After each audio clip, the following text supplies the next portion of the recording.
Et ça, l'église est belle, l'église est fokangama. Comment l'église est belle fokangama? Maman, biso maman to côté nango na vie. Ceux qui na ndimelaka pasteur, tous on ndimelaka, ceux qui nani, ceux qui songolo, ceux qui visionnaient songolo. Les mêmes sur l'ensemble de la lissoute. Nakutana na mutu vraiment boye mosala nzambe abeninga lobi papa, sala attention na moni groupe ya ba serviteur ba okende. Na yeso mamboza vrai. Au mon église ebimi parce que a senta qui sert moko na kati église ba suspendre ye. Et puis onongani na bo tout comme ça na pe na onche ba tsanga da maboko a kasa cette église. Papa nzambe wa bosa kana. Bo tala ba biko bo ba pasteur. Oui, tous a dit une photo à l'exemplaire. Mais est-ce qu'on a binomo bossana? Est-ce qu'on dit mais là, pasteur, et comme il y a un niveau que église on église au Kanate, bandimia on a bandimia au Kanate. Au moins, yoka mama ngaza na sentimentaliste te. Ngato moto bimiao. Ato salié na mone bembese kutuke konso yote nzambe. Eza soni pesa passe. Nena tangi na verset biblique de Bosso na Marc. Voyons mes divisé et puis que subsisté. Banabami balé, c'est que moko. Nabami balé boutazaki na vrai amour azalete. Parce que Bible lobby clair, l'amour couvre une multitude de péchés.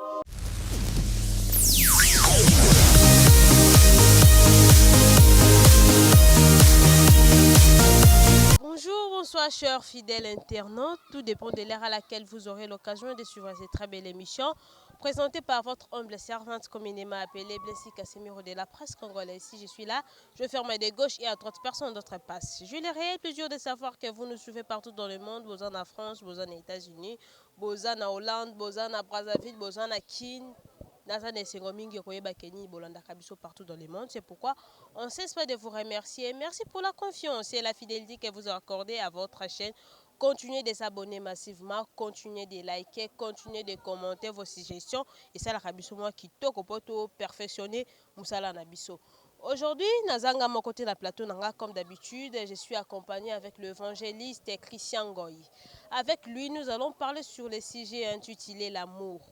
Et ça vaste, je sais, mettre au simba ba point où esengeli to simba où ils appellent ma cambozo les kanaki na actuel nabiso où ils ont basé sur l'amour. L'amour est athée.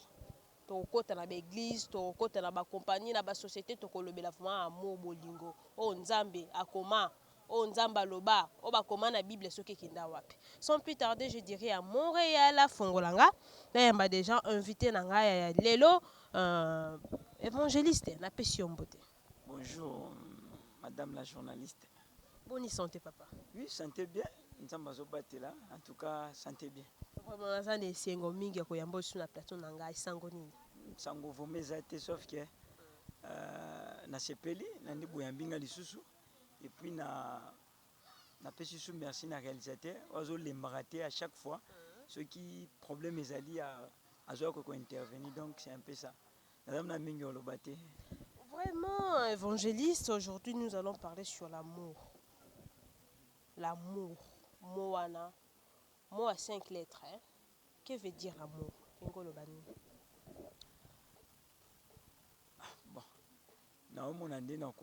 parce que l'amour, c'est un sentiment. Et ça, sentiment, l'amour c'est vaste, c'est la définition belle. Est-ce que bolingo nzamba tei bisoto zala nango entre les uns et les autres? Définition ni to kopesa. Bon, merci beaucoup pour la question. Bolingo nzamba bito lingana les uns les autres. Ce que vous avez remarqué, même na kati ba famille, division za makashi. Mais est-ce que la famille n'est progressé? Même na kati ba église, division za même na corps de Christ, division za la. Il ba que bosa lelo monte parce que Dieu est amour. Mais comment tu dis que olingaka nzambe mais olingaka maman na yote olingaka bandeko na yote olingaka frère na yote en tout cas on est amour. Donc on a un verset biblique Marc chapitre 3 le verset 24. Permettez-moi en attendant. Marc chapitre 3 le verset 24. Yoka. La Bible dit ceci. Si un royaume est divisé contre lui-même, ce royaume ne peut subsister. si un royaume est divisé contre lui-même, donc royaume est kozala te. A continuer lisusu abi, et si une maison est divisée contre elle-même, cette maison ne peut subsister. C'est-à-dire même ndaku, ceux qui divisent ezali, yebaki ndaku wana ezala te. Parce que ça digne aux ndaku te. On ndaku po ezala, il faut amour ezala. Et puis même église po ezala bien, il faut amour ezala. Mais comment biso mona na kati ndaku, les choses ne marchent pas. Évolution ezate. Tobundi babituma ndenge na ndenge, toki ba délivrance ya sorte na sorte. Mais na kati na bino ka bato ba ochosa délivrance, au mona division na kati ndaku. Papa linga mona oyo, mama linga mona oyo, yaya linga oyo, tout est consort. On nzambe tanga tinde biso abi to lingana. Aimez-nous les uns et les autres. Netina ba mabota père mususu mama boti 6 enfants. Na 6 wana mibalo bayoka na bien, mibalo bayoka na raté. Mibalo donc pour éviter des choses un mususu on a oyo bazala na bango na ko na bango. Asolisa aboya ka kosolisa wana te ba solola na bango. Mais bazala bataché morte pourquoi pour éviter des problèmes. Pour batu mususu na ba mabota ba beluka mambo on appelle ça kama be. Na koloba na verset 25 Bible le Bible. Bible bito changer lo moko te to longola pe lo moko te. Na Marc chapitre 20 et Marc chapitre 3 le verset 25. Et si une maison est divisée contre elle-même, cette maison ne peut subsister. Quand on parle de maison, bané bazana kachanda. C'est toute une famille, soit famille élargie, soit famille restreinte. Mais lorsque dans la famille restreinte, il y a une division. Osoki yaya azana parti pris. Diable a côté avec facilité. Il y a certaines choses comme la biso ba chrétien et ça parce que division en akati ndako. Division en akati peut-être na musala na société partout. Yeba ki progression za te. Na peso ka exemple moko. Omoni ceux qui boza ensemble, bo simbani makasi. Na bi na bo mona to ndoko sala ngo. Bo sala cercle, bo simbani makasi. Omona mutalibanda po ya okota so bo simbani makasi, mutalibanda mo akota ezate. Mais pourquoi? Parce que unité mobozala qui en a, l'union fait la force. Mutakoka zate, l'intelligence n'est pas scientifique baloba, l'intelligence ça se complète. Même la grâce ça se complète. Mutoa lobi ki azana monopole ya makamunyo zaka Saint-Esprit. Siko tangu nakati ndako yoza ya liboso. Oza exemplaire tozo o 3 bana o même mwana soki ya mbanda soki nini o mwana tata mwasi o sala division. Yeba ke progression ezala te nakati ndako. C'est la parole de Dieu, ce n'est pas moi. Venons d'abord dans le corps de Christ au ezali église. Le lot tozomona ba pasteur rebellé entre eux bozo s'écrianer ba polémique. Oyo on dit évangile à muninga te, oyo on dit madon à muninga te, oyo muninga soka te bo leki na internet sa te bo wana ya leka contredire ye. Siko na bino pe ba pasteur, na bino ba boyebi makomi, o nzamba tangi a komi bolingo ezala entre vous. Bo respectant te ba ozala juger ou soit bo sa ka ne mokile kende. Na ozo ba verset biblique. Na linge mission yo bat bala nanga très attentif. Na lo ba makambo eza très capital. Comme on touchait l'église corps du Christ, nous sommes trop sensibles à la makamboana. Et Bible dit, mon peuple est détruit parce qu'il manque de connaissances. Beaucoup de chrétiens, ils ont induit en erreur, c'est parce que tant la Bible était. En tout cas, na c'est pas une question, c'est une question très sensible. Na makambo yo, na linga kamoni na makambo tango ki na ndaku, na se déchaîner vraiment trop tôt. Mais ce que tant on y a une église corps du Christ, c'est parce que ceux qui église enseigné makambo malamu yeba ke na kati ndako ba pratiquer. Mais na ozo ka verset biblique na biki ba verset biblique eze belé topesa. Comment biso to sela nzambe division na kati église. Comment biso to na kati nzambe bo pekisa oyo kotoko kende na église ote okoto tout. Donc mutu moko ndaza na monopole qui est na Saint-Esprit. Yoka 1 Corinthiens chapitre 1er le verset 10. Je lis la parole du Seigneur. Je vous exhorte, frères, par le nom de notre Seigneur Jésus-Christ, à tenir tous un même langage. À tenir tous un même langage. Et à ne point avoir de division parmi vous. Ah, Paul Mtazoloba. Abi, to tenir langage moko. Biso no soto za liloba moko. Ezate ke biso toye a onde toza peut-être na sia blessing. allez tolobi makambo su tant blessing on pesa mukongo na tika na réalisateur na bando tonga nini mususu oyambi muninga no pasteur mais oui eza ba makambo tozomona oyambi muninga no pasteur na église moko boye asali service tango okei otika na bana no bando tonga pasteur na oaza na nguya te tout est consolable mabongo eza ba makambo Paul azoloba bi je vous exhorte frères par le nom de notre Seigneur Jésus-Christ à tenir tous un même langage et à ne plus avoir de division parmi vous, mais à être parfaitement unis dans un même esprit, dans un même sentiment. Mais lorsqu'on n'est pas unis dans un même esprit, dans un même sentiment, il y aura signe et Satan. Au Satan est nani. Il y a mon évolution église de réveil. Zato que non malembe. Tant là na ba confession religieuse presque nyonso eza a. Toke na nini na kimbangiste. Toke na ba musulman. Toke na ba na bima tout est consort. Tant la évolution na bango par rapport à l'église de réveil. Église de réveil, c'est division. Surtout dans l'église de réveil, au coup de la congrégation, au coup de l'assemblée de Dieu, au coup de Bethel Bazapa, au coup de il y a pasteur, Songolo, tout est par là. Pourquoi? Parce que bateau bazaki digne. Au bazaki ba père nabiso, par exemple, nabiso, bazaki digne à côté, recadrer ba makambu, bazo est en salangoté. Bon bando okufi la intérêt na bango. Nakolo bapenda lokoso mbongo te sauf que ça ba conflit moko interne. Supposons des frères Christian. Yoka. Abi, car frère, j'ai appris à votre sujet par les gens de Chloé qu'il y a des disputes au milieu de vous. Paul Azoloba, il y a des disputes au milieu de vous. Disputes Yanini. Je veux dire que chacun de vous parle ainsi. Moi je suis de Paul et moi je suis d'Apollos. Moi je suis de Céphas. Moi de Christ. Yokasko le verset 13. Christ est-il divisé? Tout n'a pas pasteur. Ba pasteur yambaka. Ba pasteur yambaka. Ba tout ni Christ est dit. Sotangi na mokanda ya Matthieu. Babi royaume est divisé plutôt nini royaume est divisé. Ne to tangaki. Et na plutôt na Marc. Royaume est divisé et ça n'y recibisté. Est-ce que Jésus-Christ a divisé? Jésus-Christ a divisé.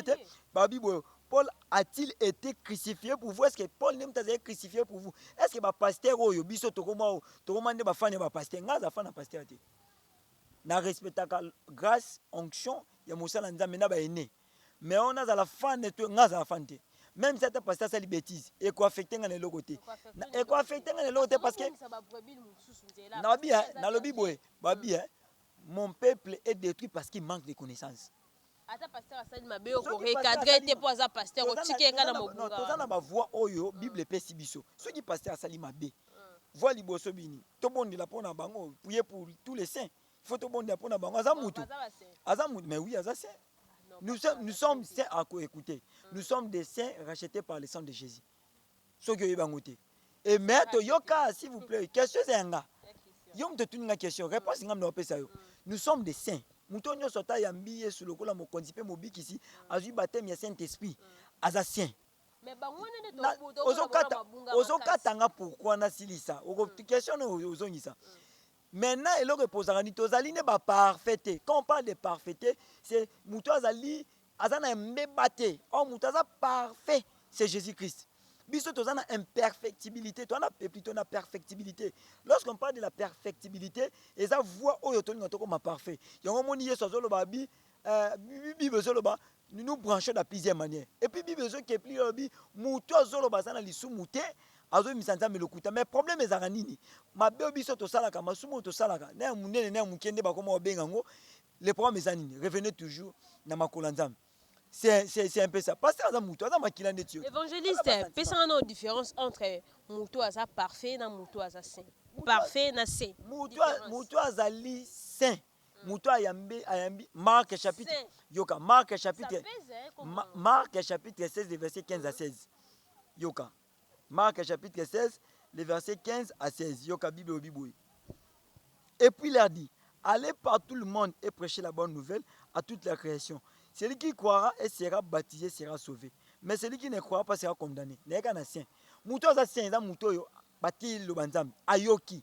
Andimeli yesu lokola mokonzi pe mobikisi. Azui baptême d'eau. O Bible lobi lorsque ozui baptême d'eau ozo sur le revêti na baptême ya Saint-Esprit. Baptême de feu, baptême de Saint-Esprit. Nde sa nini pour que na marche wana. Nde na mukanda ya Actes des Apôtres chapitre 2. Bazaki na 4 chambre haute ba ozela Saint-Esprit tanga ye apesi bango maloba. Mais problème ezali nini? Définition quand na dictionnaire. Il y a parfait. Quand on parle de la parfait, ezali muto azali azana mbeba te, azana donc akoka na nyoso. Donc azata na erreur mon côté muto commettre erreur te. Oh muto ko commettre erreur te c'est Jésus-Christ. So tangi na Bible zo ba bato nyoso tu ba leka ba benga ba miyibi. Bazaki dini o sauver mokilité. Obi ke ba pasteur bazana erreur. Maman, elo no yebi so oza journaliste. Koluka ko tombe ndeti ba journaliste mususu te. Ba wana baza ba wende die. Nous sommes des serviteurs de Dieu, des vrais serviteurs de Dieu. Le problème est que na biso basala nzambe et comme publicité pour na binoté. Tant que vous êtes chrétien. Pas ça évangéliste. Qu'est-ce que vous appelez erreur? Erreur o eza donc erreur o yebi ke nini eloko e mususu o satandaki nango te. O yeba ki te ke e mususu e koma boye. Mais wana nde to benga ngo erreur. Mais siko eloko ke o yebi ke ni eza péché. Yo mto yambi Yesu comme mokonzi pe mobikso yebi ke wana eza lisumu. Mais tu le fais le to mona ba pasteur ba mi na ba masanga. Ba pasteur ba bala mais ba ko ya neko bolibanda. Siko na tu no question moko. Wana bezaka erreur. Yo kana ebisa yo. Bo tala ba bikobo ba pasteur. Oui, tous a dit une photo à la exemplaire. Mais ce qu'on bino mo bo sala. Est-ce que on dit mais là pasteur ton maman comme basali bongo pas aller. O comme péché na kwa yumo ki o sali église na maman. Et ça ba église bela ba église ne faut kangama. Comment ba église bela faut kangama. Au mon église bimi parce que a senta qui sert moko na kati église ba suspendre ye. Et puis on ngani na bo tout est comme ça na pe na ngisho batanga da maboko akia cette église papa nzambe wa bo sakane na lo bango boy j'ai reçu l'appel en tant qu'évangéliste mais moni mukolonga o kanga ina bati ata na bandi na zui groupe intercession to na zui brique moko na tie na bandi œuvre il faut na zo mandat et pas nzambe na lo bango mais ba camarades tozana bango ba collègues o tozana bango ba mona nga mystique. Il faut un mandat, il faut un ordre de mission. Nous avons autorisé maintenant c'est ton tour, va bâtir. Ne mon papa l'évangéliste je suis le comme c'est comme ça au monde église on est le coup fanangote. Église au monde a mutu. Et puis na lobi maman, na lobi ba église est belé. So ba bi na réalité ba makambo. Église est belé ko kangama. Non tant ko mbote ngo ko tanga za polémique. Non polémique. Ba église est belé za dini o zalate. Mais n'habito qui est normal. Église est pesa apport na nation. Église est réveillée apport ni ne pesa nation. Oya lobi mabia oyo. Okuna lobi. Na et comme na ba niveau que église on église ba okana ate. Bandimia on a bandimia ba okana ate. Au mona yoka mama, yoka chose la plus grave. Et là comment ikamusanga. Mutasambela na église mo songolo na limité na bo mikombo na limité wa quand emri quand emri na limité na la mama rambo c'est comme linga asambela bibo mama eza comme linga OK limité quand emri na otanga point mo sensible to batari ya pamba bino ba journaliste bo linga atambo na polémique te. Oui to boy na biso polémique otanga kombo te mais to ba limité quand emri yo zui ko bandika première ri o kititi na 18e ri o bando pona oyo c'est pe nango mais quand même otika na luba ya pasteur Nathalie n'a pas comme Moutouté. En tout cas, j'ai tant de respect avec les aînés, tout est comme ça. Mais bien, c'est mon cas, batouté. N'a pas le moindre de tous les serviteurs. Na kenda ezaka séminaire mo ba invitanga. Na kei pas lié mon numéro 1 après si c'est abino ceux qui balobi bolo baté tout est comme ça pekisi bango. Mais après prier na yoka batu ba yemba. Tala fula batu. Yo nani? Après c'est ba mwana lo bezate. Bon après c'est bango ke déplacement na biso nde to lungwe awa batu bolo bateka so qui ba policier ba menacer biso tout est comme ça ba ke biso moto sepeli to ya kota awa. Vous comprenez? C'est un peu ça. Et maintenant na binga mo na zaka présent. Et puis c'est un homme de Dieu en tout cas pas non reconnu mais il a la grâce de Dieu. Vieux.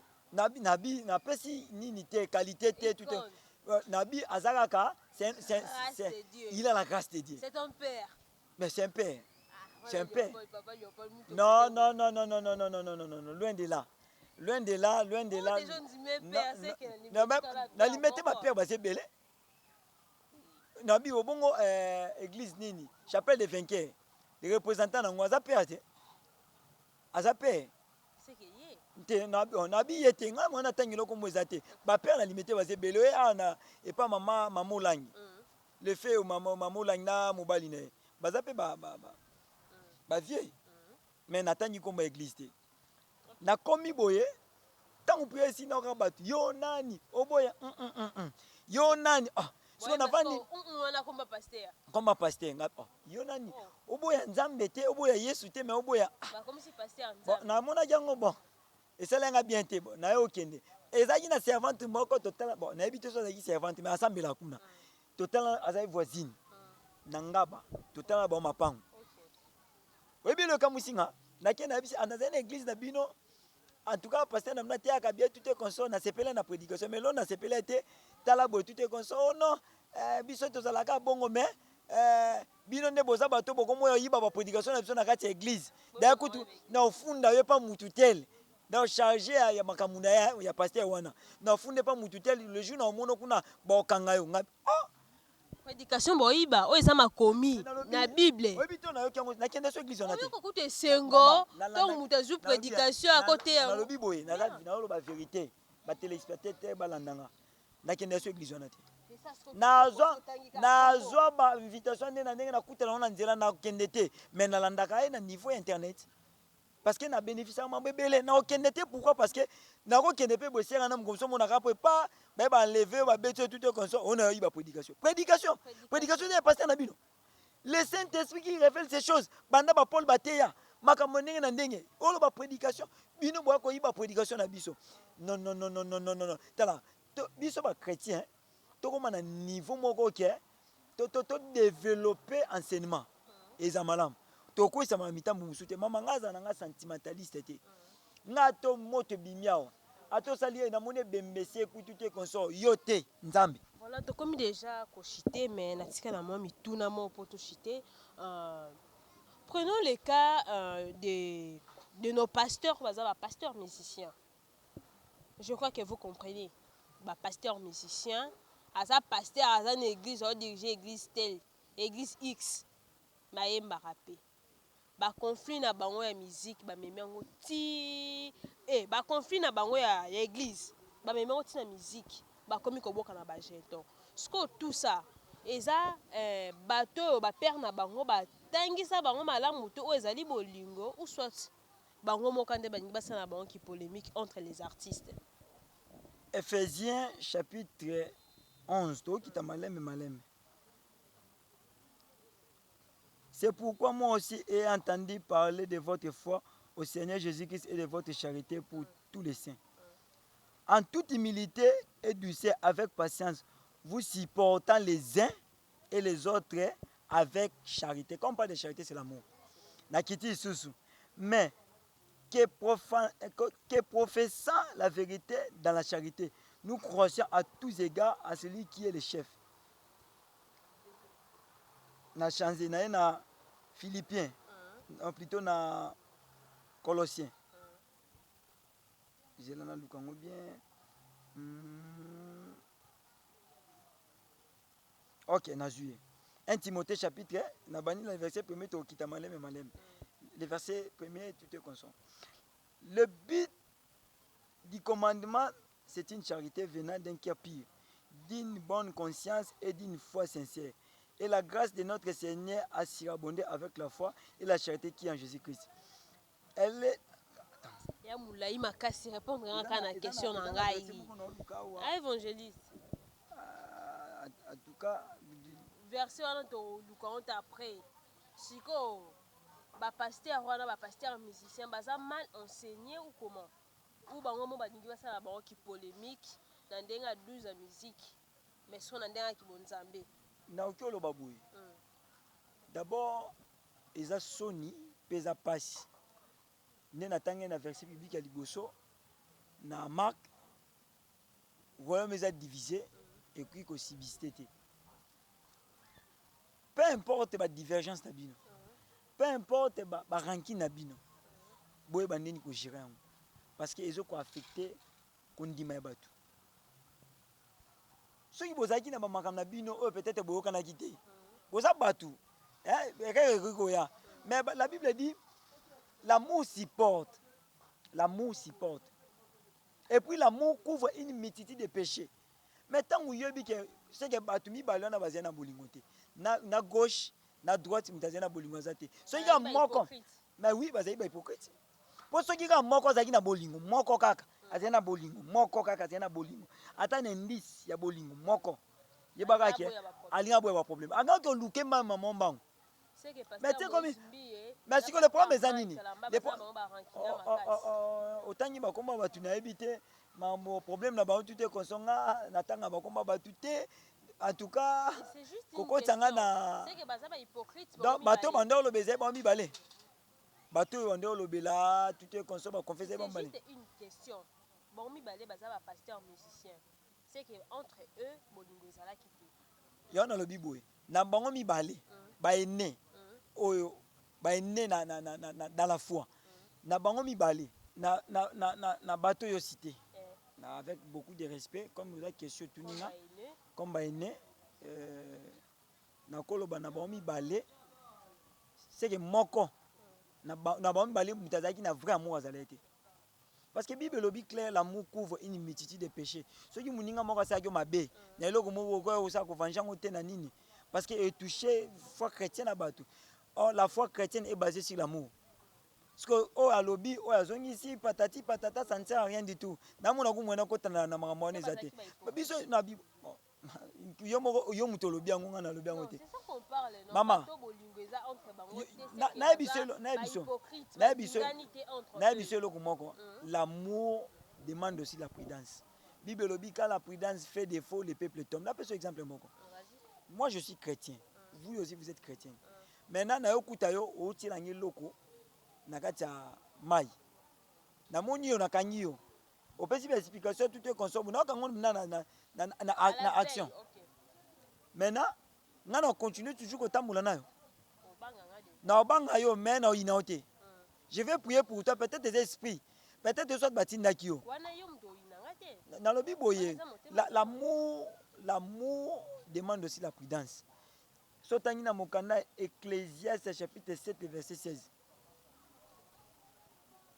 la Bible nous dit ceci ne sois pas juste en excès ne te montre pas sage pourquoi te détruis-tu pour nani ozomi boma ça dit tango moni mutu mwana salo mabe moko boye ko exposer yete tango moni ngo mutu azande boye bida po ndama rêve babi eloko mo te ko bata manasi mokilo sans porter à révéler te tango dans nzamba la kiso nzamba la déjà conduite mutu na bia mutu yo c'est que aza vraiment parole vont mettre à 100% te na nzoto na tango on kende na bondi la pone mais no ete na bando exposer tout est comme ça non c'est pas important apo gagner nini et puis si ba vie na kati internet.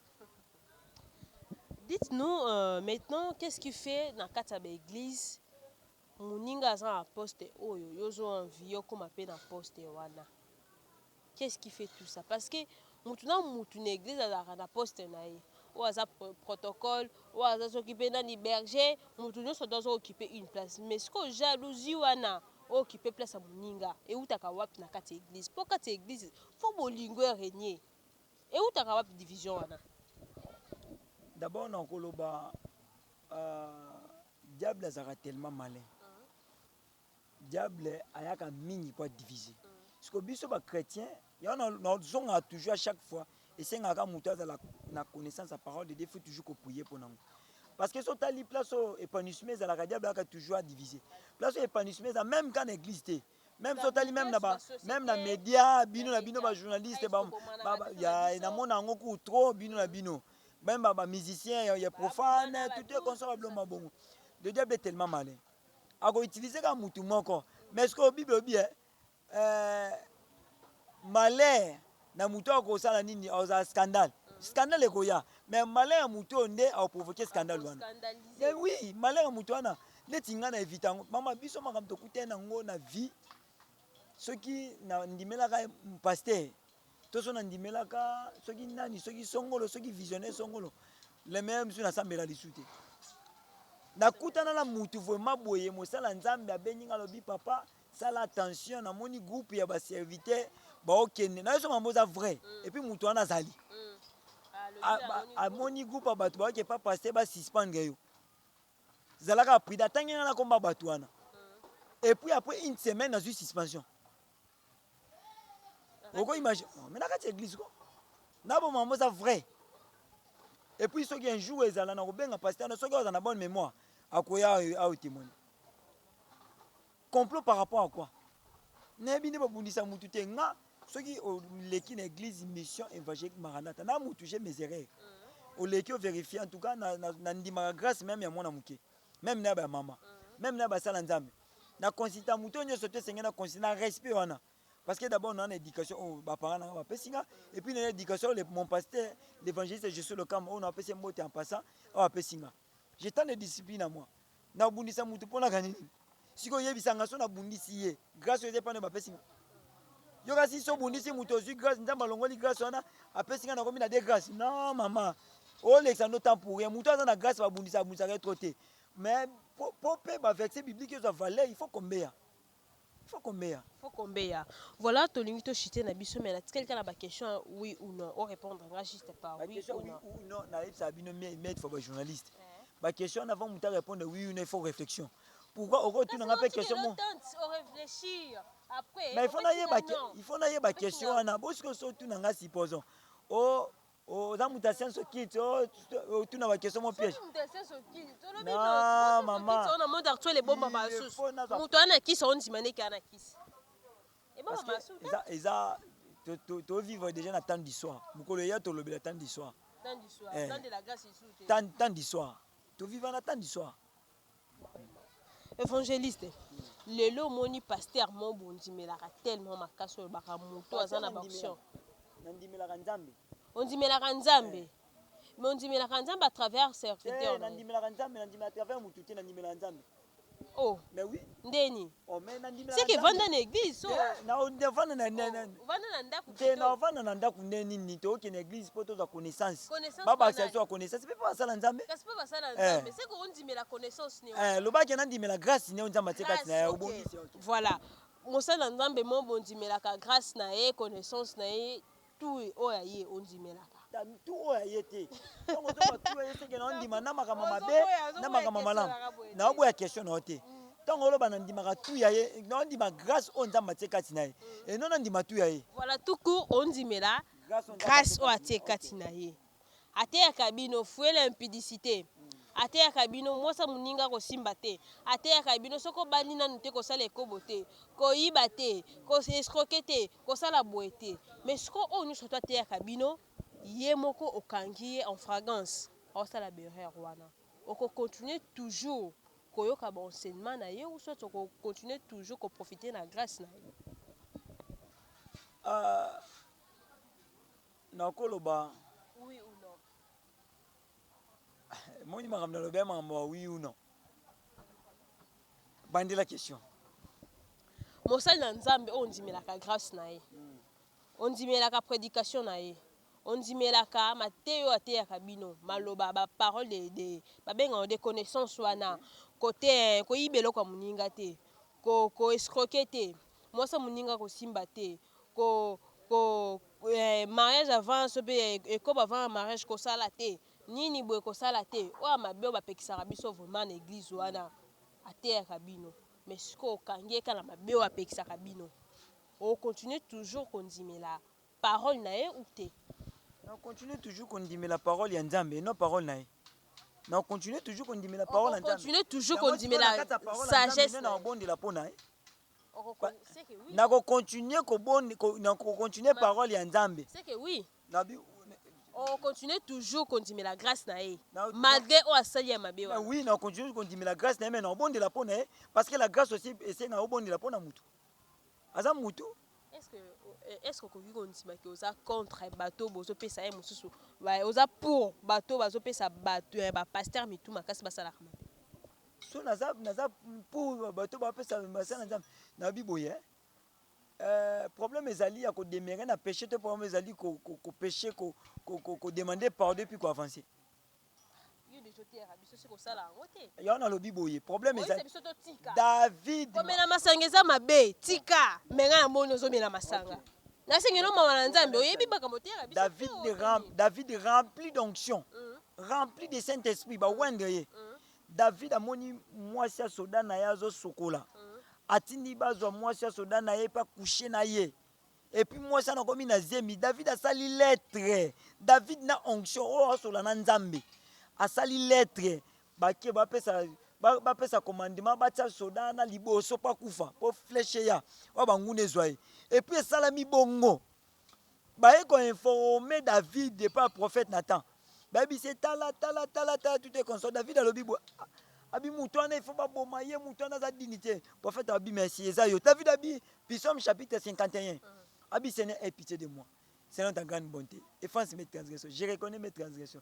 J'ai péché contre toi. L'homme selon mon cœur. C'est que le pasteur nous sommes tous bazar, homme selon le cœur de Dieu, c'est ça. Dans le Bible, aux ana veni makasi maman. Aux ana étoile makasi kokota na mbisa. Ezali question piège moko oyo ceux qui okoti nango nde ba journaliste msu bakotaka maman. Mutu azana pas kota la David a bien loin de moi de toucher le loin de Dieu. Azobenga Saoul oyo ba rejeta qui est pas nzambe. Abi loin de moi de toucher. Abi Saoul tele lamba na ona katu lamba tele yango. So yena na poso bomoni ngana bomayo. Ndela banda koloba. Zone oyo mama conseil no pesa yo tenge jour. Zone oyo ko simbaka basala nzambe ko simbaka basala nzambe. Iza zone mo mabe. Na peso ko exemple na Bible. Mabe ndeni nga poser juste. Na bi ke za question. Oza no journaliste za musala nao. Mais ce qui est au tunyango au fond de ton cœur te malam. Mais ça evanda qu'on est na mutema donc et embêta en tout cas dans conseiller yo. Attends que d'abord grand frère et attends que Moussa Nzam. Obi David Saoul Nzam a rejeté. Je crois que comme na souka mon appelle ça verset biblique à la prochaine on appelle ça verset biblique. Et ça 1 Samuel. Saoul Nzam a rejeté. Saoul a comment luka pour ma David. David a wende et pas Nzam. Mais qu'est-ce qui s'est passé? David Azoloba, loin de moi de toucher le loin de Dieu. Mais on a un Saoul loin de Dieu. Et puis, Moutou a dit sango. Abi non, Saoul a lobby, tout est comme ça. Saoul a koufi, boy, babloma, bongo, tout n'est pas mine nabino. Ngaine Moutou, na bomi, moni, appesi par exemple, David Abi. Et bandi boni, ozolo boko na yo, o participer na atinda baboma Moutouana. Pas simbi Saoul. Aboma Saoul. Oh, en réalité, ça va la bombe, ça va la bande, donc on est sinine. Mon n'a pas de chubangambeli. On a personne n'a pas de chubangambeli. C'était comme ça. Il y a été une volonté.